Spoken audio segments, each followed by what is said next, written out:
అంటే సాధారణంగా ఒక విఐపి వచ్చినప్పుడు ఎటువంటి ట్రీట్మెంట్ చేసుకుంటామో ఆ ట్రీట్మెంట్ అంతా కూడా ఒక సాధారణ ఒక పులివెందుల ఎమ్మెల్యేకి కూడా కేవలం ఎక్స్-సీఎం అన్న కారణంతో మేము ఇవ్వడం కూడా జరిగింది. ఆ సంగతి కూడా మీరందరూ కూడా గమనించాలి. అదేవిధంగా సుమారుగా 7/4/2025 అంటే నిన్న ఇన్సిడెంట్ కన్నా మొన్న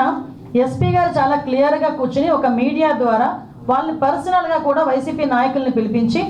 ప్రాబ్లం ఎదురయ్యేటట్టుంది, ఎక్కువ మందిని మీరు మొబిలైజ్ చేయడం, వాట్సాప్స్లో కూడా ఇంతమంది రండి అంతమంది రండి, పోలీసులు కనుక మిమ్మల్ని అడ్డుకుంటే నడుచుకొని రండి లేకపోతే పరిగెత్తుకుంటూ రండి అని చెప్పి వాట్సాప్లో కూడా మెసేజ్లు చాలామంది వైసీపీ నాయకులు రెచ్చగొట్టే ధోరణిలో అవన్నీ పెట్టారు.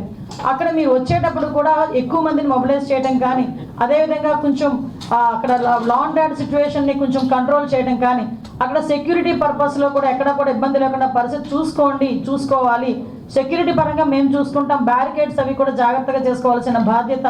మీది అని చెప్పి ఆ వైసీపీ నాయకులకి అందరికీ కూడా చాలా క్లియర్గా చెప్పారు.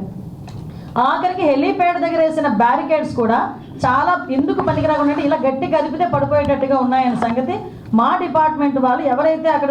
బ్యారికేడ్స్ వేశారో వాళ్ళకి కూడా చెప్పడం జరిగింది. అంటే ఇక్కడ ఇవన్నీ ఒకసారి మనం అబ్జర్వ్ చేసుకుంటే డాట్ కనెక్ట్ చేసుకుంటే